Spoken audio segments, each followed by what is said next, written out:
guys, it's Noah and welcome to Must Watch. Well, today's guest is definitely a must watch. You can catch him voicing Mickey Mouse on Disney Junior's Mickey Mouse Funhouse. Take a look. All these doors lead to different fun worlds. Each adventure door is an exciting place for us to go. And this is the door to the Kingdom of Majestica. Majestica is where you'll find a dragon. Oh, I hope it's a good dragon. Please welcome the one and only Bret Iwan to Must Watch. Hello, Bret. Hello, good to be here. How are you? I'm doing great. How are you? Oh, I'm well. I have no complaints. Oh my goodness, you know what, Bret, this is a dream come true because everyone that watches me knows I love Mickey Mouse. We went all out for you. Mickey right here. I probably am one of the biggest fans. Oh, and there he is right there. Of course, you have to get a little Mickey when you introduce me. Otherwise, viewers are disappointed. Well, let's not waste any time. Let's go ahead and jump right into our conversation. So, Bret, you've been voicing Mickey since 2009. So take us back to the moment when you knew that you landed the role to voice this iconic character, Mickey Mouse, on Disney Junior. Yes, 2009. Way too long ago now, actually. It feels like just yesterday, but when people say that, 2009 seems like a while ago. I got into this role and this career in a very roundabout way as compared to other actors or voice actors maybe. I was an artist. Grew up with the dream of working for Disney in an artistic capacity. I wanted to be an animator. So I went to art school, eventually got a job with Hallmark Greeting Cards, was my first career. I was an illustrator for them, and I was doing that for 5 years, and I loved it. I was having a great time. That creative itch started to hit, and I started to think, what's next? What other opportunities are there? But always with the goal of kind of getting myself back home, which is LA. Well, lo and behold, I got an email one night from a friend of mine who works at Pixar, and it was an internal email that she had received and forwarded it on to me. But it was outlining the audition process that was taking place to look for an understudy for the voice of Mickey Mouse. At that time, his name was Wayne Allwine. He'd been doing it for 32 years. He was married to the lovely Lucy Taylor, who was the voice of Minnie Mouse up until just a few years ago. Yes. But unfortunately, it was becoming harder for him to maintain the Mickey voice. And so, hence, an understudy was being sought. Got that email, and I thought, what a cool story it would be just to say I auditioned to be Mickey. I'd never really thought I was going to be the guy, but I auditioned. I figured, why not? And so I sent in my audition just because I was a huge Mickey fan. I'd been voicing Mickey or doing a Mickey impression since I was probably 8 or 9 years old, just because I was a huge fan. And my friends knew that. And so hence, the friend who forwarded me the information, but never did I think it would actually be, a potential job for me. I just thought it was something I did for fun to make people laugh. And anyway, I auditioned and the rest is kind of history. A process unfolded, and eventually I was asked to be the guy to take over after Wayne Allwine had unfortunately passed away. But Mickey had work to do still. And so they called me into the studio, and that was back in June of 2009. And here we are now. Now, only being the fourth person to voice the mouse, how does it feel to actually know that you and 3 others have only had the great pleasure of doing this? Because I'm sure so many across the country can say, oh, I can voice Mickey. It's very true. Lots of people love to do their Mickey impressions for me, and I love it. I don't mind at all. I think it's so charming that people love the character so much. And I actually learned from Bill Farmer, who's the voice of Goofy, and has been for 35 years. He told me that Wayne used to always say, gosh, I wish I did a voice that not everybody could do. Right. And he didn't mean that in the sense that everybody can do a perfect Mickey Mouse, but everybody attempts to do that falsetto. Everybody comes up and goes, ah! They make that sound and they think it's Mickey. So how does it feel? It's somewhat undescribable because, again, just being the fan that I was and am, really originated with a fandom and an appreciation of Walt Disney, and his story and his journey and what he stood for. And at a very young age, that just fascinated me, and it really kind of informed a lot of my decisions career-wise and creatively. And to know that Walt and Mickey were so, kind of part and parcel. Some have even said, Walt was Mickey and Mickey was Walt. That's a connection that's not lost on me. And it actually, people often say like that, it must be a lot of pressure. And it is. I'd be lying if I said it wasn't. that level, that expectation is always there every time I step behind the microphone, to do justice to the character that Walt Disney created. And that, to your point, three gentlemen before me kept alive so well for so long. So I always reference this one interview I saw with Wayne Allwine, talking about when he got the job. And he took over for a gentleman named Jimmy McDonald, who he coincidentally worked with at the time. But Jimmy McDonald told Wayne, he said, "Remember, kid, you're only filling in for the boss." And even though I never got to learn from Wayne directly, I take that as, when I watched that interview, I think Wayne would have told me the same thing. He would have said, "Remember, kid, you're only filling in for the boss." And that's something that I always think about. Me and whoever comes after me, we're just doing our part to keep Walt Disney's legacy alive, really at the heart of it. Now, Bret, taking on this iconic role of voicing Mickey Mouse, what continues to excite you every day that you still get to perform and bring this classical character to life on the small screen on Disney Junior? I think it often goes back to that spark, or whatever that little magic feeling was when I was a kid, right? Today, coincidentally, is the 30th anniversary of Fantasmic at Disneyland. And so I drove to my recording session today and was listening to that soundtrack. And I just kind of got those tingles, those butterflies, and kind of took me back to a place of being 7 years old and watching that show for the first time. And I found myself thinking, this is why I do this. This is the fun behind it, right? Like, 13 years later, hundreds, thousands of projects, I've lost count.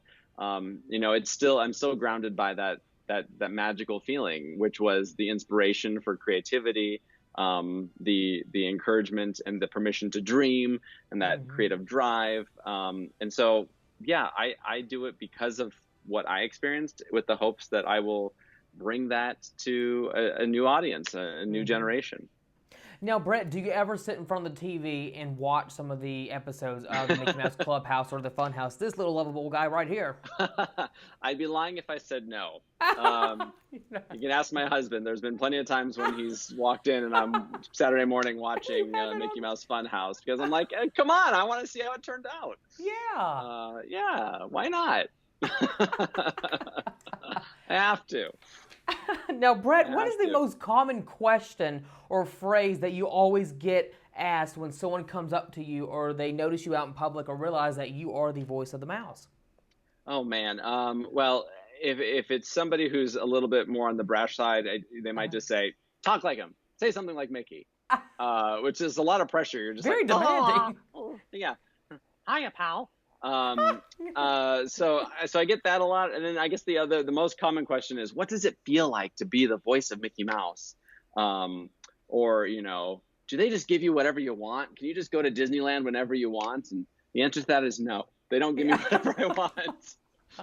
I'm an actor just like any other actor in Hollywood. Yeah. Now, Bret, from voicing Disney Junior's Mickey Mouse Clubhouse to now it being Mickey Mouse Funhouse, what made Disney want to change the title from the Clubhouse to the Funhouse and bring a new twist of stories that are told in this series, which I think is really an educational show because so many young kids are getting to learn while watching? Yeah, well, the credit goes to the amazing team behind it, the show creators. But, they had both previously worked on Mickey Mouse Clubhouse, and Mickey Mouse Clubhouse is a show that it was almost 20 years ago that show premiered. And it came about at a time when there was a lot of new development happening with Disney Junior. There was a heavy emphasis on the educational parts of that show. And it had such a successful run for 3 years. And then thankfully was even brought back for an additional 2 seasons after that. So I think it was just a matter of finding what was the next chapter for these characters. We'd lived in this Clubhouse world. It became a little limiting. And so the show creators had this great idea to bring Mickey outside of the fictional town of Hot Dog Hills, which is where he and the crew were living in the series Mickey's Mixed Up Adventures, or Roadster Racers as it was called. And so they're leaving Hot Dog Hills and they go out to the forest where their friend Funny, the Funhouse, lives. And I love that fun house. I wish my house yeah. was that fun, you know? I trust me, I feel the same. I leave a recording session and I come home and have to unlock the door, and I think, why doesn't this door just open for me? And a slide appear. It's a great vehicle, because Funny the Fun House has the Stairs to Anywhere, where when the characters are presented with the option of going up the stairs to anywhere, it will transport them to countless worlds and stories and adventures. And so truly, it's just a place that fosters imagination and creativity and adventure, which I think is so great for these characters, because they're designed for this type of role, right? They're designed to go on adventures and to kind of, switch it up a bit. They don't always have to play the same rigid role. They can be cowboys. They can go to this medieval world. They can go to space. And the grounding characteristics of those characters are what allow them to kind of branch out into these crazy offshoots. And I think Funhouse does that perfectly. So, I think really it was just a matter of, what's the next step for Mickey? We have had the Clubhouse and the Clubhouse world. So what's the next iteration of that? And I think they've done an amazing job finding what that is. And now it's the Funhouse. Bret, I must just tell you, down in Florida, there was someone that designed their house, each room Disney related. And they had a pool that was in the shape of Mickey's ears. Oh, really? Yes. I was like, oh my gosh, how That's much dedication. is this house? This is a really nice house. My partner and I, when we get married, and when we have kids, I would love to have a little a Disney theme in each room, because I'm such a fan of Disney. Isn't that a good idea?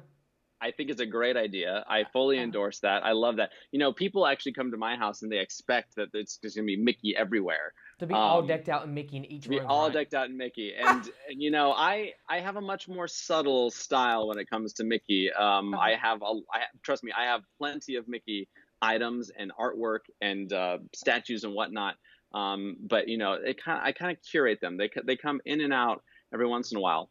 But all that to be said, if I had another room in this house, I would totally deck it out in like a Disney, just full on Haunted Mansion room, or Pirates, or Mickey room, like some kind of a vintage Walt Disney Studios room. Like I would love that.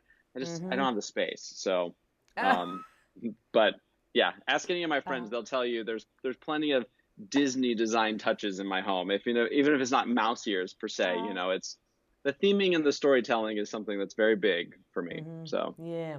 Now, Bret, as you were recording today for a new episode of the Funhouse, how long do the recording sessions normally last when you go in and voice for the show on Disney Junior? Well, it really varies. There are some episodes where Mickey's very prevalent in it. I get upwards of 40, 50 lines per episode. And then there's others where maybe he's sprinkled in there and it's only 15 to 20.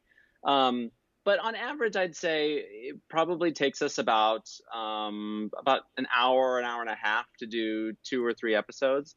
So not as long as you'd think. It's not bad. Today I had to sing a song on top of that, so it took a little bit longer. What song? What song? Tell us, Bret. Hot dog, hot diggity dog. It's not that one. I can promise you it's not that one. How many times have you had to sing hot dog, hot diggity dog? Oh, I don't want to say too many times, but it has been a lot of times. A lot of times. And it's funny because Mickey doesn't even sing that song on the TV show, but people expect him to sing it when they meet me. And there's been plenty of toys where he's sang it too, yeah. This is a really interesting question. If you could ever get the opportunity to write a memoir that is in the point of view of Mickey Mouse, as I think so many of us would still like to learn more about this character, what do you think the title would be called? Oh my gosh, the title.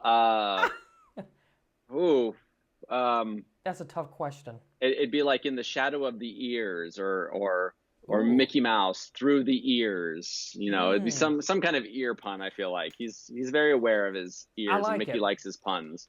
Yes. I think that was a really, really well said, Bret. Yeah. I was trying to stump you there. I'm like, oh, no. No, I'm kidding. The thing that I like about Mickey Mouse is he's a character that brings out the best in us and shares the importance of kindness and love and acceptance. And we need so much more of that in the country today. But Bret, what does Mickey mean to you in your own words as you have gotten to voice this character and learn more about him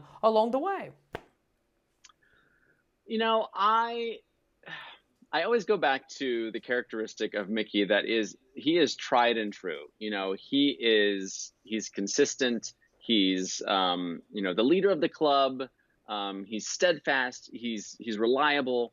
But at the heart of that is heart, right? Like Mickey's lovable. Mickey cares. Mickey is loyal.